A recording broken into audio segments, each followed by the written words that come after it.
Okay, we are live. Good evening, how are you? Welcome to tonight's event, our town hall. Tonight we are here to discuss bankruptcy, as it is one of the options for those who are facing foreclosure. My name is Alvin Tafoya. I'm the Deputy Director of the Office of Financial Empowerment and Protection.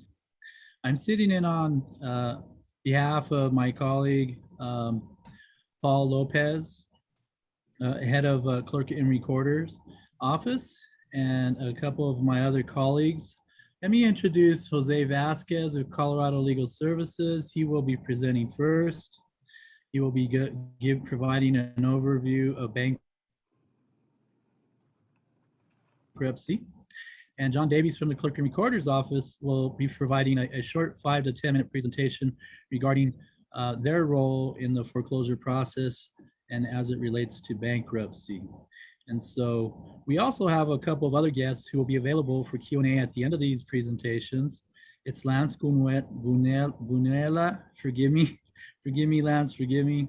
And he's a HUD certified counselor with Southwest Improvement Council. And we also have, bear with me one moment, please, Veronica Campbell, a mortgage assistance coordinator from Colorado Housing Assistance Corporation, also known as SHAC. And so I'm going to go ahead and turn it over to my colleague, Jose, so he can start his presentation on bankruptcy. Please hold all questions till the end of both presentations, and we'll be happy to answer those questions at that time. Thank you. Hi, good evening, everyone. Thank you for taking the time to visit here this town hall, and it's my pleasure to be here. Certainly, this issue of bankruptcy is an area that is near and dear to me. I've been practicing bankruptcy law for approximately 25 years, so I've seen a lot of benefit the bankruptcy can provide to individuals, especially homeowners. So I'm going to start with just the definition on what bankruptcy is. As a slide there says, bankruptcy is a legal process in which a person who can't pay their bills can get a fresh start, with the goal being to get a discharge of debts. So the primary purpose of bankruptcy is to discharge debts. The right to file for bankruptcy is under federal law. It goes through the federal court, goes through the United States Bankruptcy Court for the District of Colorado. And the impact of bankruptcy is that upon notice, this bankruptcy filing immediately stops all collection activity. And this is done through something called the automatic stay. And I'll talk about that in a few slides here. But still going through the overview of what bankruptcy is. So there's different types of bankruptcy that are available. The two most common forms of bankruptcy that we typically discuss with individuals, with consumers, would be Chapter 7 and Chapter 13. The difference between these bankruptcies, let me start with Chapter 7. So Chapter 7 is the bankruptcy that we normally think of, that whose primary goal is to discharge debt. So the goal is the person wants to get wants relief from their debt. The flip side of Chapter 7, though, and this is something that people may not immediately associate with, is that Chapter 7 is also a liquidation. So what that means is if a person is going to file Chapter 7, the bankruptcy court is going to examine whether or not the debtor has any property that can be used, that can be liquidated or sold to pay the person's creditors. Now, some property is exempt. So there are property that's pursuant to Colorado law Each person has a particular exemption for certain property, certain income. And so the theory is that if your property, if your assets are exempt, and you file a Chapter 7, then there shouldn't be any property that's liquidated. And so that analysis is really important in deciding whether the person is going to file Chapter 7 and lose any property. Chapter 7 does stay on your credit. Both bankruptcy choices do impact the person's credit report. Chapter 7 is reported for 10 years. Chapter 13, the other type of chapter, only lasts for 7 years.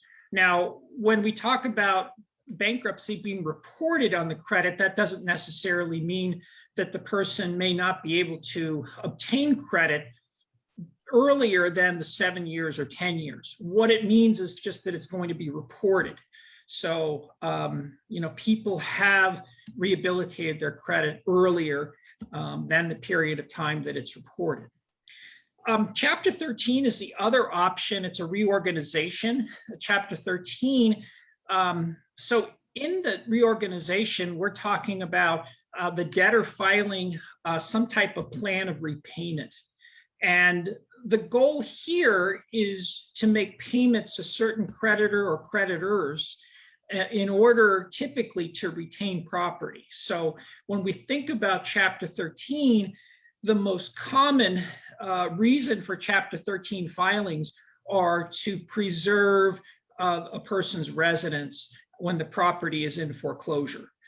Chapter 13 allows the debtor to formulate a plan of repayment, and that permits them to keep the house. So with Chapter 7, it's a liquidation. Main goal is discharge.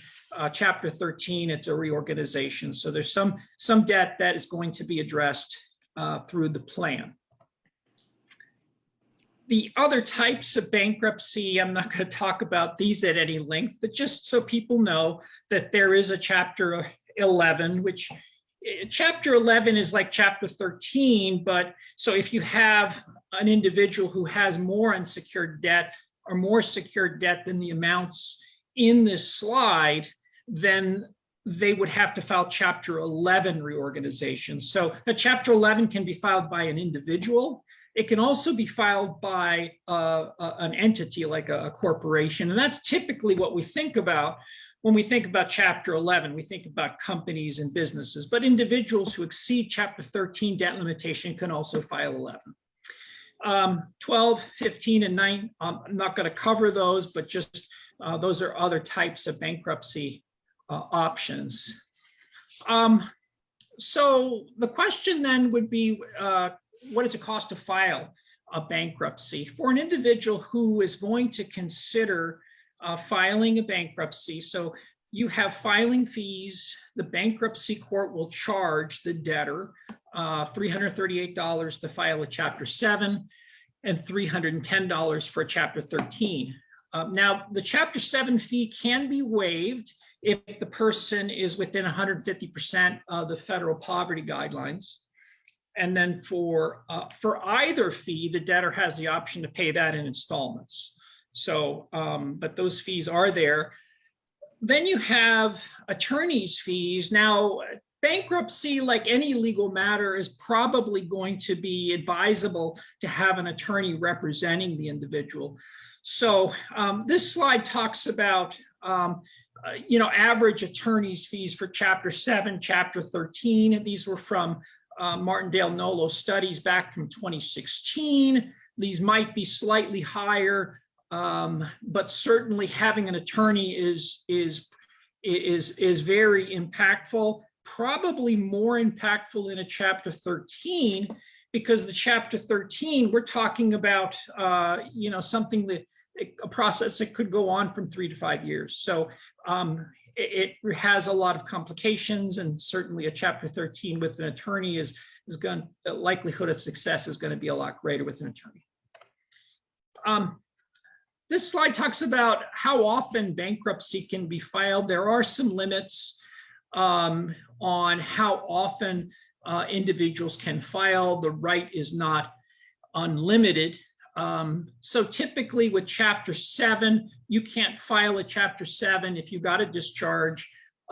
You can only file once every 8 years. Okay, so that's the fourth bullet point there, is that the Chapter 7, after filing for Chapter 7, if you get a discharge, or you can file a Chapter 7 after prior Chapter 13 for 6 years, and so on. So these are the limits, you know, and it can often be a little bit difficult to determine. But the key thing is that the bankruptcy can't be filed, you know, over and over again. There are protections in the bankruptcy code from having individuals, you know, use the bankruptcy in an abusive process. So. And then filing Chapter 13 after a Chapter 7 is referred to as a Chapter 20. So a person might be able to file Chapter 13, you know, right after the Chapter 7, but they're not getting a discharge. The main goal there is they want to pay some debt back that's not going to be paid in the Chapter 7. So some of this is probably a little bit confusing, and this is one of the reasons why, if a person is going to file bankruptcy, they really want to consult with a bankruptcy lawyer.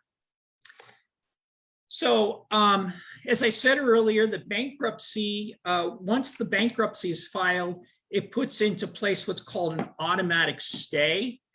The automatic stay it's like an injunction. So foreclosure has to stop, garnishments, collection efforts, it automatically has to stop.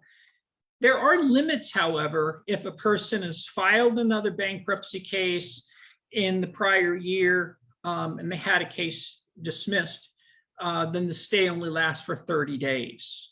If they filed 2 or more cases during the last year, then there won't be an automatic stay. Then the debtor has to ask for the automatic stay to be imposed. So again, these are just protections that are put into place to prevent serial filing of bankruptcy. So let's talk about the process in bankruptcy. So talking first about Chapter 7. So Chapter 7, if a person files Chapter 7, and what I always say to my clients is that the most important work in the preparation of bankruptcy happens before the petition is even filed. There's a lot of information and advice and analysis that has to be done first before we hit that button on our computer authorizing the filing of these papers. But just this is sort of a broad brush explanation. So with Chapter 7, the debtor files a petition, and there's other documents. There's schedules, statement of financial affairs, various other documents. There is a meeting of creditors. Typically, well, for every bankruptcy case, there has to be a meeting with the trustee appointed to the case. It takes place within 3 to 4 weeks of filing. And then while this is happening, the trustee assigned to the case determines whether or not there's any non-exempt assets. And if there are assets that are not protected, then the trustee starts that process of liquidating those assets. The bankruptcy discharge generally is entered about 3 months from the filing of the petition, but the bankruptcy case can last longer if the trustee is administering those estates. The other thing on number 6, didn't talk about this earlier, but a credit counseling certificate has to be obtained prior to filing. And that is a requirement. So if a person is going to file bankruptcy, they have to get a credit counseling certificate. And then before the person can get the discharge, they have to take a financial management course. And there's also a certificate. So we'll talk about, we'll talk about exempt assets.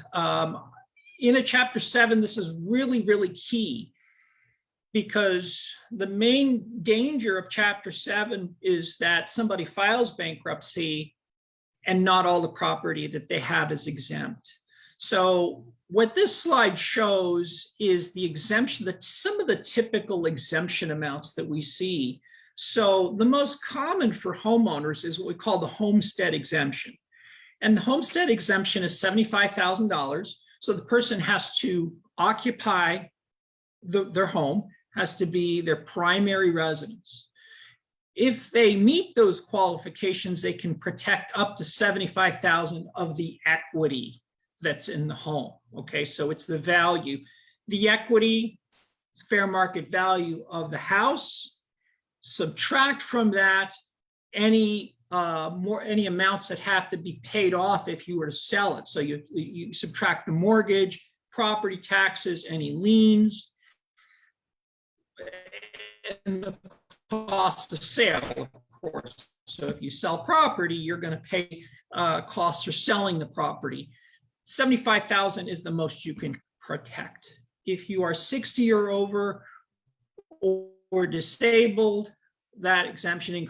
And then the other exemptions we have here for equity in a car, $7,500 and $12,500, household goods.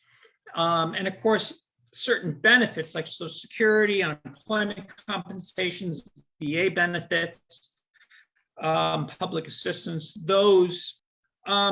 Chapter 13, talking about the process here, very similar. A debtor files petition. They also file, in addition to the documents they file in Chapter 7, they file a Chapter 13 plan. They also attend a meeting of creditors. Number 3 says that plan is served on the trustee and creditors, and they get a chance to object to the Chapter 13 plan. So if there's no objections filed, or if the objections are denied, then the plan is confirmed. And that's the goal of Chapter 13, is to get the confirmation order. Once the plan is confirmed, it binds all the creditors. They have to comply with the terms of the plan. The other process there is something called the ability to challenge the proofs of claim. So one of the benefits of Chapter 13 is that if a creditor wants to get paid, they have to file a claim. We call this a proof of claim. And it sets forth specifically what has to be paid. They have to attach documentation. They have to include information. So with a mortgage proof of claim, they have to include very specific information.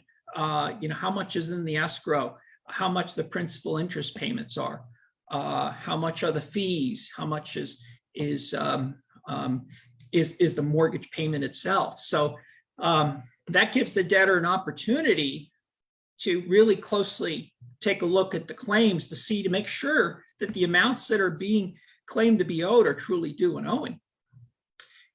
If the debtor makes all payments required of them, then they get a discharge.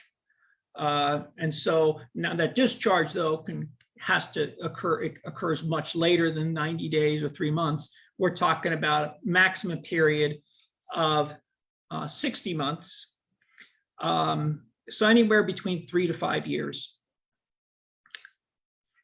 This slide talks about credit counseling and debtor education courses. So if you go to the United States Trustees website, the Department of Justice has a list of approved credit counseling agencies.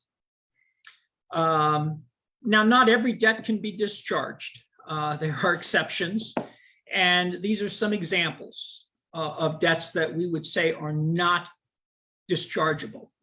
So debts that aren't listed, taxes, child support, alimony, fines, penalties. Okay, so these debts are specifically protected under the bankruptcy code from being discharged. Student loans is within that protection from discharge, although we have seen instances where the debtor can, if showing undue hardship, may be able to get that student loan nonetheless discharged. Now that requires the debtor to file a proceeding called an adversary proceeding in the bankruptcy court. So the burden really is on the debtor to take steps to try to get that order of discharge. So one of the things, one of the items that came into play on the last bankruptcy reform was called what we call means testing. And this is sort of, it's kind of like a gate that the debtor has to come through to decide whether or not they can actually file for bankruptcy. So in Chapter 7, we call this the means test. And it looks as to, the goal is to determine whether or not they can file Chapter 7 or whether they have the ability to actually repay those debts. If the debtor doesn't pass the means test, then they may have to file for 13. Now, the means test in Chapter 13 is a little different. But the analysis is very similar. But the goal here is to determine whether or not the person who's in Chapter 13 has to do a three-year Chapter 13 plan, or whether they have to go 5 years. So again, this goes to how much the debtor must pay the creditors. And this slide, it's a little complicated, but the main point of the means test is, number one, is the person's household income more than the median income? So these are some examples in Colorado for cases, bankruptcy cases filed after May 21st. If the person's income is below these incomes for their household size, then they automatically move forward in terms of the means test. If they exceed that, then it gets a little bit more complicated. Then the person's expenses have to be compared to the IRS standard expense figures, local standards for rent, utilities. So it gets into an analysis there that gets a little bit more technical. But that's the means test. The means test doesn't mean necessarily the person may not be able to file. It governs whether or not they would have to file a Chapter 13 instead of 7, or if they're going to file a Chapter 13, whether they need to go 5 years. The automatic stay, already just talked about this. Creditors can get in serious trouble for violating the automatic stay. Okay, so it is very powerful. I know that if I file a petition, if I file it at 9 a.m. and the foreclosure sale is scheduled for 10 a.m., it's going to stop the sale.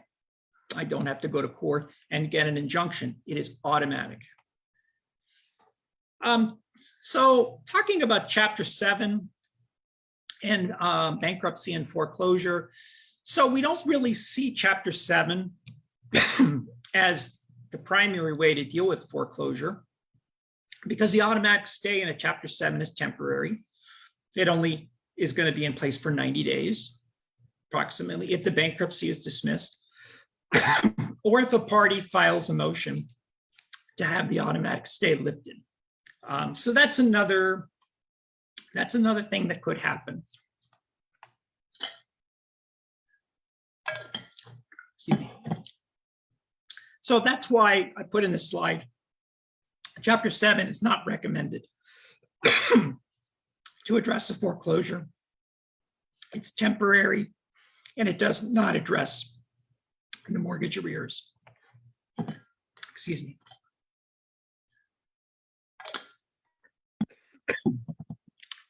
So for Chapter 13, we look at Chapter 13 as the permanent solution. The automatic stay will stay in place as long as the Chapter 13 is in place. So it'll be in place for up to 5 years, or in some cases, as long as 84 months. So that is the more recommended option of the two bankruptcy choices.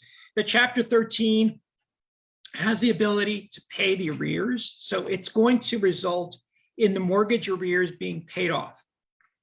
And there's an ability to challenge the amounts as well in case there are fees that are not valid. But again, downside is attorney representation is strongly recommended. I'm not going to talk about this too long. This is just a slide that talks about the right of the debtor to convert a bankruptcy case to another bankruptcy case. So Chapter 7 can be converted to 13 and vice versa. Here are some reasons why people might convert the case. So Chapter 13, Typically, if the person is unable to make the payments under the terms of the Chapter 13 plan, it can be converted to Chapter 7, so it becomes a liquidation. The reason why a case may go from Chapter 7 to Chapter 13 would be to protect assets. Maybe they underestimated the value of those assets, or maybe there was a change in circumstances. This is really important, the limits to Chapter 13. So in a Chapter 13, the debtor can pay back the mortgage arrears. What they cannot do is the following: they can't write down the principal balance, they can't lower the interest rate, they can't lower the mortgage payments, and they can't change the terms of the loan. So if you file for Chapter 13, the mortgage itself is protected. It cannot be modified, and that's why there's an anti-modification provision. These are some exceptions to the anti-modification rule. So basically, if the last payment of the mortgage is due before the end of the plan, then they might be able to modify it. Also, if the mortgage is wholly unsecured, so the house is worth less than the mortgage, which really isn't happening these days, then we call that unsecured, wholly unsecured.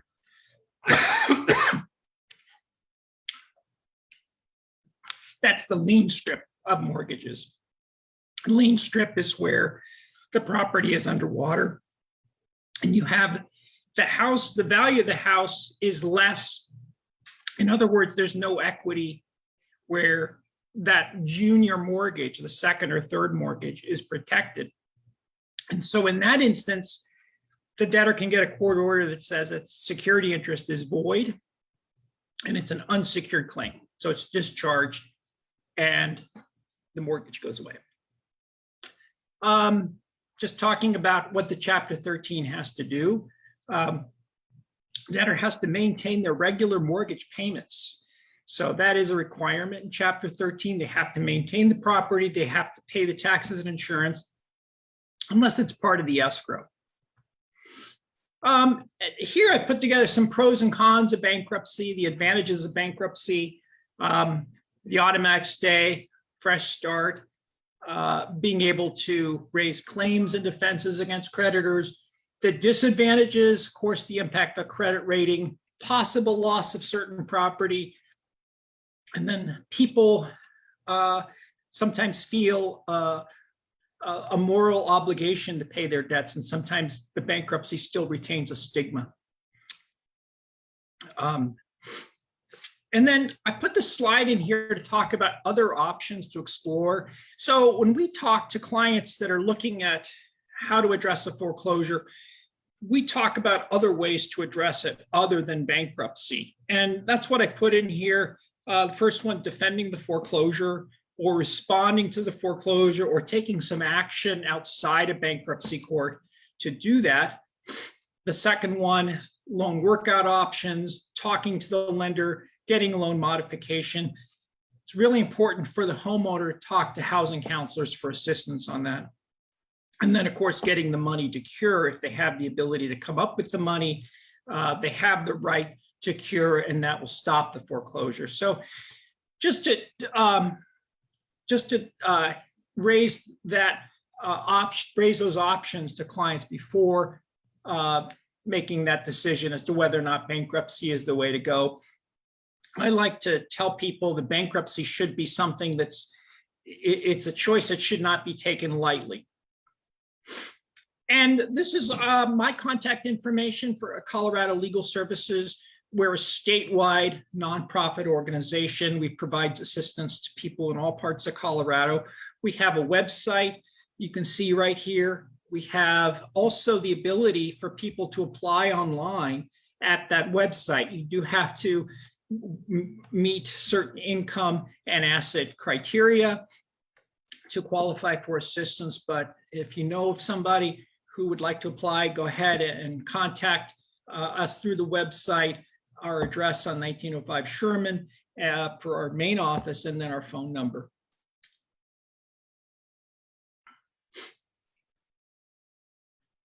Okay, so thank you very much. Thank you for listening.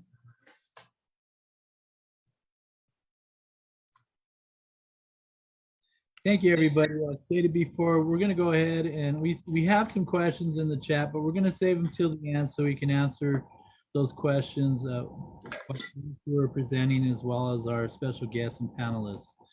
Next up is John Davies from the Clerk and Recorder's Office. He is going to present now. Thank you, John. Please proceed. Thank you, Alvin. And thank you, Jose, for your presentation. That was excellent. Yes, so what the Public Trustee's Office does is we administer the foreclosure process. So we're not really involved in the bankruptcy process that Jose was just describing. But as he said, the bankruptcy process does affect us when we're administering the foreclosure process. So I wanted to take a few minutes to talk about how it affects us. And basically, there's three different ways it can affect us, and it all depends on when in the foreclosure process the bankruptcy is filed. So one of those is prior to completion of the publications. The second is after completion of the publications. And this occasionally happens where the bankruptcy is filed prior to the foreclosure auction, but we don't get notified, and so the auction happens anyway. And so those three different cases have three different scenarios for us to work through. Next slide, please.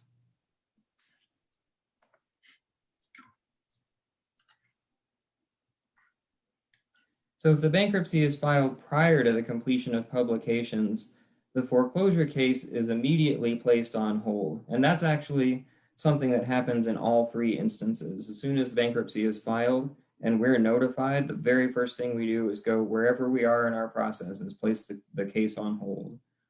And so it just sits there on hold until relief from stay is granted or the bankruptcy case is dismissed. And if the lender would like to continue with the foreclosure, they just get a hold of us and let us know that fact. And we end up having to re-record the notice of election and demand. And that's the document we record to kick off the foreclosure process. And so it basically starts the entire foreclosure process over again from scratch. It'll be the same foreclosure file number, and that earlier information isn't erased, but it's essentially just moved to the side and we start over again from scratch. New sale date, new publications, new noticing, everything. And one thing to note about this is that even if the publication schedule does run to completion, we would go ahead and use this piece of statute as long as the filing happened prior to that last publication. And that's important because the time between filing happening and us getting notified is sometimes a few days or even a week or two. And so it can happen that we run all 5 publications. That doesn't mean that you're going to be under the bankruptcy filed after completion of publication statute necessarily. All right, next slide, please. So if the bankruptcy is filed after the completion of publications, we still, like I said, we place the foreclosure file on hold immediately. But in this case, when relief from stay is granted or the case is dismissed, the public trustee will schedule a new sale date. And the way we do that is we calculate how many days were left before the original sale date came to pass when the bankruptcy was filed. And we take that number of days and we add it to the day that we're on when we're rescheduling the sale. And that's the earliest we can schedule it for. So for instance, if the sale was scheduled for July 31st and the bankruptcy was filed on July 1st, that's 30 days remaining before the sale when the bankruptcy got filed. So when we do get the relief of stay, say we receive it on September 1st, we would reschedule a sale date for at least 30 days out from that day. So the first possible sale date we would schedule it for is October 1st. And that's pretty much all we do. Once we reschedule the sale, everything else can proceed through the normal foreclosure process all the way to sale. Next slide, please. So this is the last case, which is that weird one where the bankruptcy was filed prior to our sale, but we weren't notified in time and the sale took place anyway. The really important takeaway to this otherwise very busy slide is that the sale is void. Even at the moment it happens, it's void. Because as Jose was saying, when the bankruptcy is filed, that stops everything. So even if we keep going and we sell the property at our auction, it doesn't matter. That sale is as though it never happened. So once we do get notified, we again pause our foreclosure process. And when we do receive notification that the bankruptcy was terminated or we receive that relief of stay, a very strange sort of half restart process happens in our office where we reschedule the sale something like 25 to about 50 days from the time we get notified from the lender that the bankruptcy stay has been released. And then we mail one new combined notice to all the parties on the mailing list, and we publish a combined notice one time in a newspaper. So normally we would publish 5 times and we would send out 2 combined notices. And if we're starting a foreclosure sale from scratch, that sale date is about 120 days out from the day we receive the file. So this is sort of like an in-between half restart that we do. And all of that is in public trustee statute. And so we just have to do that. Next slide, please. So if you have any questions about how bankruptcy works with the foreclosure file, do feel free to contact us. That's our phone number right there, 720-865-2677, or you can email us at foreclosures@denvergov.org. And we also are available 8 to 5, Monday through Friday at 201 West Colfax Avenue. We're on the first floor in with the clerk and recorder's office. Alvin, back to you.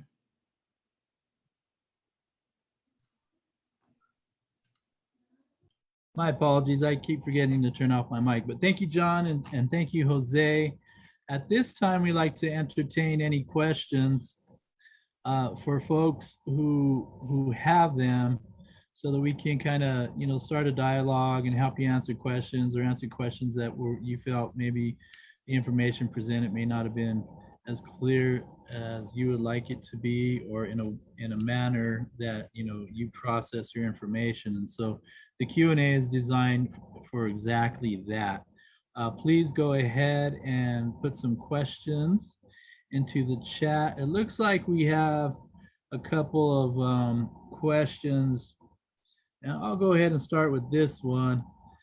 And this is for all those involved, the panelists and those who have presented. Do I have to make a mortgage payment while I'm in bankruptcy court? Yes. Yeah. So if the person is filing for bankruptcy, well, it's yes and no. So start off with, if the person is doing a Chapter 13 and their goal is they want to keep the house, their plan is going to provide a couple things. The plan is going to say all of the mortgage arrears will be paid through the plan. But as a condition of that, the debtor is required to maintain those regular mortgage payments. So they have to make the mortgage payments throughout the whole term of the Chapter 13 in order to successfully complete that. Now, if the person is doing Chapter 7, they may not want to keep the house. At that point, the goal is just to walk away, and they wouldn't have to make the payments.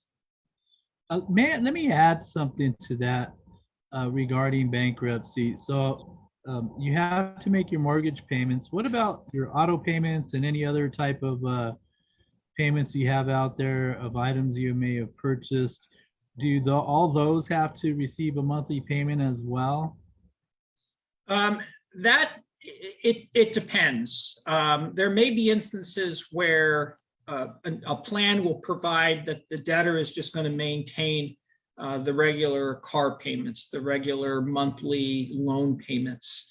In other instances, the debtor might be able to reduce car payments. Sometimes if the car is older, the debtor might be able to do something called cram down, where they pay just the value of the collateral, the car, and that can result in lower car payments. So it depends. It really depends. Okay, thank you. Okay, let's move to the next question. This looks like it'll be directed at Lance or Veronica, so whoever wants to jump in. We have two questions. They're very similar in nature, but the question says, do HUD certified housing counselors ever provide guidance or information on bankruptcy issues? Or, so there's a list of things that they do. And so I'll just throw that out there if anybody would like to jump in to answer that question. Yes, the answer is yes. HUD certified housing counselors do provide guidance on bankruptcy issues. We don't provide legal advice, but we can help with determining what your best route is and if we do need to refer you to an attorney to seek advice for that. Thank you, Veronica. Sure. Okay, let's see. Do we have any other questions here?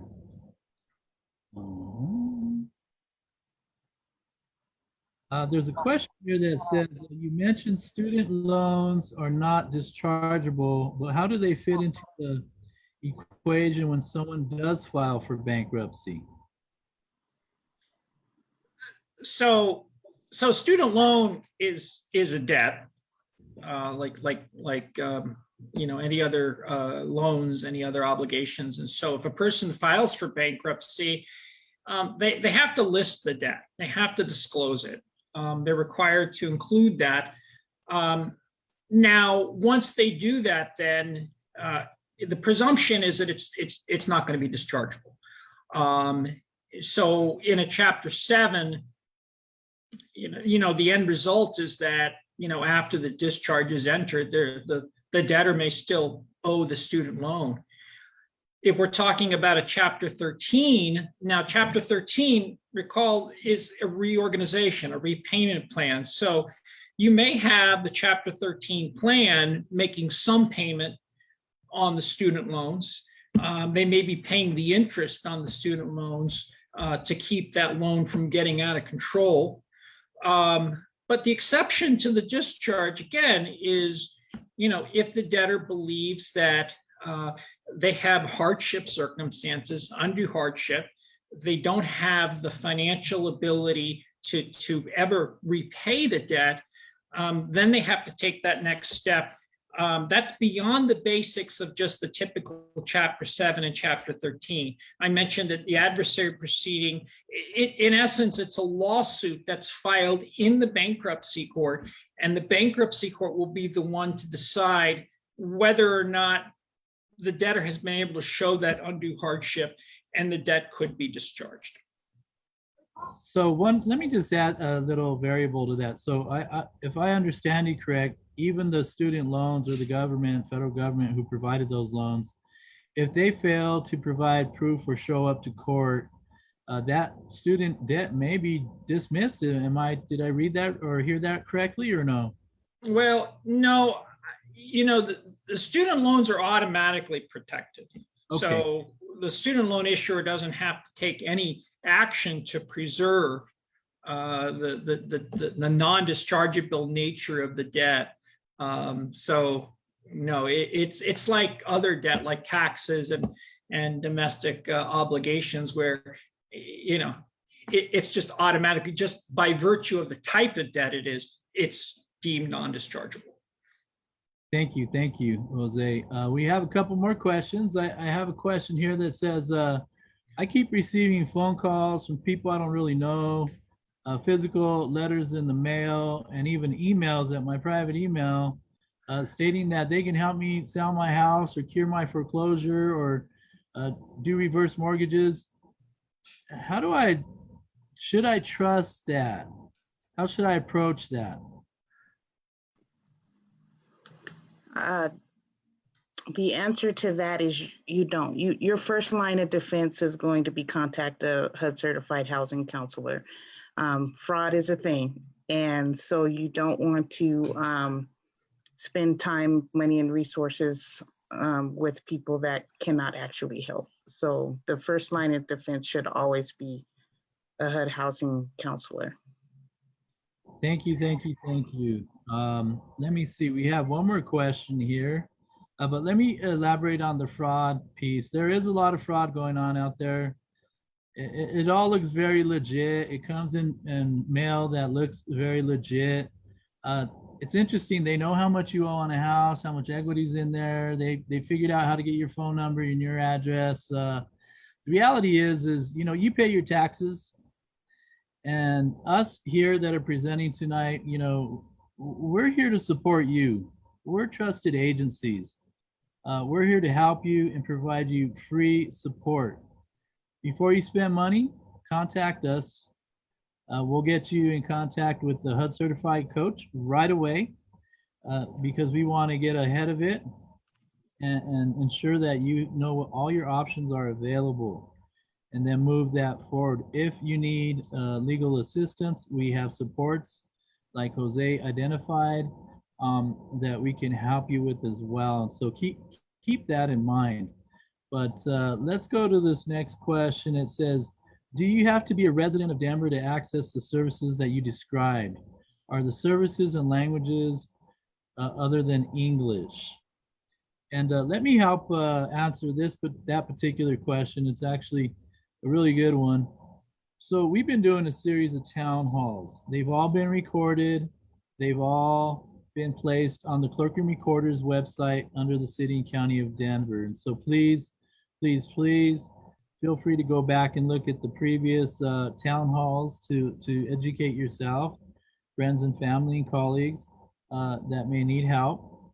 And so, yes, we actually did a foreclosure work group with several members of the community as well as the City and County of Denver partners. We rewrote the foreclosure handbook, and we did it in a 2-page summarized version, but we also did a very in-depth 7-page version that describes the terms, the timelines, and also has resources that you can reach out to. And so use all that to help you make some decisions, but don't wait or hesitate. And even if you've already been behind on some mortgage payments, call us now. Call us now at 720-944-2498 so that we can get you to a HUD certified counselor. One thing I do want to state is bankruptcy as well as foreclosure is a state process. So everything that you're hearing here, while we're directing it to the City and County of Denver residents, very, very similar in other counties throughout the state of Colorado. However, there are HUD certified counselors and agencies in every county of the state of Colorado. We happen to work with the 5 that serve the metro area. And so we'll be working with them to get those routed to them. I want to urge everybody to keep in mind that on a normal year prior to COVID, we were seeing on average about 550 to 600 foreclosures annually. And that's just in healthy times, okay? And so we definitely want to be here to support you, because this ends July 31st. The moratoriums end July 31st. Financial institutions will be making decisions if they're going to start foreclosure, which I believe many of them will. And we need to be prepared, and we're prepared to help you. And that's why we've been doing these town halls and why we've been putting together all this information for you. And I don't know if I stated it, but we did those documents in 14 languages. And all those documents are also located on the Clerk and Recorder's website as well. I'm going to go ahead and see. Let's see. Do we have any more questions? I don't see any more questions. Do we have any of our colleagues, Lance or Veronica, who want to add something that they feel like this is super important? I want to put this out to the public so that they're aware. Yes, so I can say a few things. So one of the things I think is very important if you are considering filing a Chapter 13 bankruptcy is still keep in mind trying to set aside some savings for your unexpected expenses that may come up as a homeowner. So the furnace goes down, the hot water tank, whatever it may be, still try to keep in mind, trying to put a little savings aside so that you can do the repairs and maintenance on the home. Awesome, thank you. Again, we have plenty of resources. We're interestingly enough, and here's something I want to communicate because I know at the federal level, housing is putting out, they put plenty of money out for evictions. The money's there for evictions. We're waiting for the federal government to identify funds, and they're not, I don't think they're going to be at the table July 1st or August 1st with those funds. But at the Office of Financial Empowerment and Protection, through Bank on Denver, we will have grants that'll help those of you who are in foreclosure to catch up with some of those payments. And we're going to work jointly.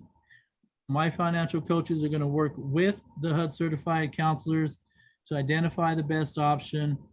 But there's also other opportunities. I know that they have access to the MAP program, Mortgage Assistance Program. And so we have a couple of resources that we can help those immediately, starting, August 1st with funding to help you get in a better position to move forward. And so, again, give us a call, 720-944-2498, and or email us at fec@denvergov.org. We're here to support you, and we want you to live, work, and play and stay in Denver. We want to make sure that you receive all the advice you need to make a sound decision to help you move forward. And bankruptcy is one of those options. And so, let us help you by contacting us before August 1st or, shortly after. It's up to you, but we'd rather get ahead of it now. And so, let's help you out. Do we have any other statements before we close, colleagues? Then I just want to really quick reiterate that, we've got like you said right there a few minutes ago, we've got a good working group together here. And so if you don't know who to contact, just contact any one of us and we'll get you pointed to the right group, the right party to move forward with your question. Yep. And if you have family members who speak different languages, in my office, we cover at least 7 or 8 languages. If there's a language that we don't have, we have contracts in the city to provide you that service in a language that you understand. And so know that we're here to support everybody in our community, regardless of age, gender, race, language, whatever. We're here to support you. And so I just want to say thank you for joining us this evening. Again, please feel free to go look at our other videos. We will be having another town hall in a couple of weeks. That town hall will actually identify every option that's on the table for those who are in foreclosure. We'll be working with our HUD certified counselors to identify those. And, we're going to kind of do a high level summary of that at our next event. And so, again, please call us. We're here to serve you. We are public servants and we're here to serve you. And so give us a call. We want to help you. But thank you and have a great evening. And thanks to all of our panelists and colleagues in the room and those of you out there in the community that are watching. And please share this with your friends and family and colleagues. Thank you and have a good night.